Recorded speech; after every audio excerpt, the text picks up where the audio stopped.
এখন আমরা কি দেখি? ট্যুর দেখি। নাটকের মধ্যে ট্যুর দেয়। আমি তো দর্শকের টেস্টে নাটক বানাবো না। একটা শ্রেণী খারাপ কিছু দেখছে, তাদেরকে দেখে তো আমি বানাতে পারি না। আমি আঞ্চলিক কাজ করব, আমি পুরান ঢাকার ভাষায় কাজ করেছি, আমি চলতি বা শুদ্ধ বা কলতাল, আমরা যেটাই করি না কেন কোনো প্রবলেম তো নাই। গ্রামের ভাষার নাটক গ্রামের ভাষা দিয়ে করলাম, আমার তো প্রবলেম নাই। কেন আমরা করছি না? আমরা বলছি না? আমরা তো বলছি। কি দেখাচ্ছেন বিষয় না, বা আপনি কি কন্টেন্ট নিয়ে কাজ করছেন বিষয়ও না, বা কিভাবে শব্দ কোন দেশের অ্যাকসেন্ট থেকে আপনি কথা বলছেন সেটাও বড় বিষয় না। বিষয় হচ্ছে যে আপনি যেই ভাষাতেই কাজ করেন না কেন, যেই আঞ্চলিক ভাষাতেই কাজ করেন না কেন, আপনি এমন কিছু করবেন না, এমন কিছু ইঙ্গিত দেবেন না যেটা আমার সমাজের উপর প্রভাব ফেলবে, যেটা বিরূপ প্রভাব ফেলবে। এমন কিছু আমাদের থিয়েটার, আমাদের এক টেলিভিশন আসার পর, স্বাধীনতার পর থেকে অনেক বছর পর্যন্ত আমি একটা জিনিস মানে আমি জীবনে কোনো দিন কখনো জানি নাই যে সেন্সর করতে হয়েছে। এখন আমরা কি দেখি? ট্যুর দেখি। আপনি কোনো নাটকে দেখছেন ছোটোবেলা থেকে যে নাটকের মধ্যে ট্যুর দেয়? এটা কতটা ভয়ানক। সো আমার কাছে ওগুলি প্রবলেম না যে আঞ্চলিক করছেন, আপনি অশুদ্ধ ভাষায় কথা বলছেন। অশুদ্ধ বলতে হচ্ছে যে আমরা নর্মালি যেভাবে কথা বলি, এগুলো আমার কাছে কোনো বিষয় না। আমার কাছে তো আমরা যেন এই জায়গাটা সচেতন হই যে এখন টুর অথবা ডবল মিনিংয়ের একটা বিষয় ইদানিং আছে, যেটা আপনি বলছিলেন যে ছোট ছোট ক্লিপস টু ডবল মিনিংয়ের স্টাইল।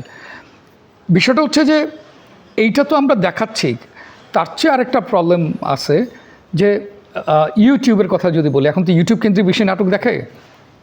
ইউটিউবের ইউথ গ্রুপটা, যেটা 15 থেকে 21 ধরা হয় যে সবচেয়ে বেশি দেখে, এই গ্রুপটা সামহাউ ক্যাচ করছে এই জিনিসগুলো। দেখেন, আমি একটা কথা বলি যে আমি যেটা বানাই, আমি যেটা সৃষ্টি করব, সেটা দর্শক গ্রহণ করবে।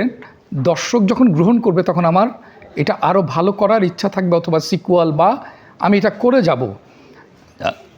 আমি যেটা চাই সেটা আমার সৃষ্টিটার দর্শকের জন্য বানাচ্ছি।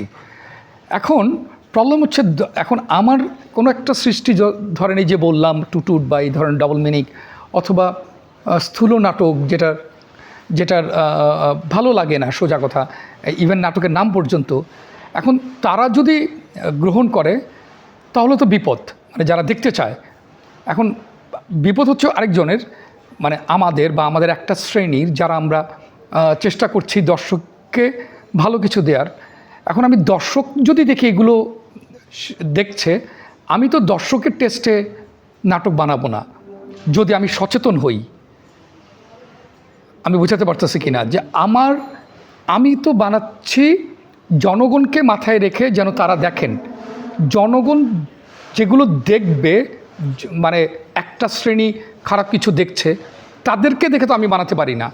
সো এখন দেখা গেছে, এখন আমাদেরই প্রবলেমটা যে এখন ভিউ হচ্ছে সামহাউ ওই নাটকগুলো, টুটুটগুলো বা ওই ডাবল মিনিং নাটকগুলো। এখন আমাকে যদি সারভাইভ করতে হয়, আমাকেও তাহলে এই ধরনের নাটক বানাতে হবে। এটা একটা ক্রাইসিস।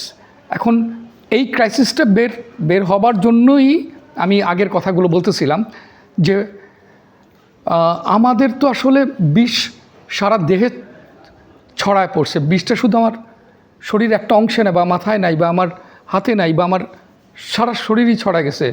আপনাকে তো টোটাল রিকভারিটাই লাগবে। আপনার হাত দিতে হবে পুরো, মানে প্রথম স্তর থেকে। তো এগুলো ওইটারই একটা অংশ, যেটা আমরা, আপনি যে প্রশ্ন করলেন একই ওই ধরনেরই আসে, যে আমি তো আসলে আপনি তো দেখছেন আর আমাকে বানাতে হচ্ছে, বা আমিও যদি ওইরকম বানাই তাহলে হয়তো বা আমি ভালো থাকবো বা মানুষ দেখবে। সো কন্টেন্টকে ভালো করার জন্য, মানুষকে দেখানোর জন্য সুস্থ ভাবনাটা অনেক বেশি জরুরি। ভাবনার উপরে বসত করে আপনি সব কিছু করবেন, সেটাই তো সত্য। যেই ভাবনাটা আপনি যার সাথে পজিটিভ ভাবনার সাথে আপনি বসত করেন, সো আপনি সমাজকে সেই পজিটিভটা দেখাবেন, তখন না একটা ভালো দর্শক তৈরি হবে, বা আমাদের যে ঐতিহ্য ছিল নাটকের, ভালো নাটকের, বহুব্রী, এই সংসপ্তক, সকাল সন্ধ্যা, এই যে অসংখ্য নাটকের উদাহরণ আমরা দিই কেন, সেগুলো ভালো নাটকের, তখন দর্শক তৈরি হয়েছেই সেভাবে। এখন আর সেই সেই সেই সেই জায়গাটা আমরা ক্রিয়েট করতে পারছি না। Double million offer, Walton fridge কিনে পেতে পারেন 20 লক্ষ টাকা, রয়েছে কোটি কোটি টাকার নিশ্চিত উপহার।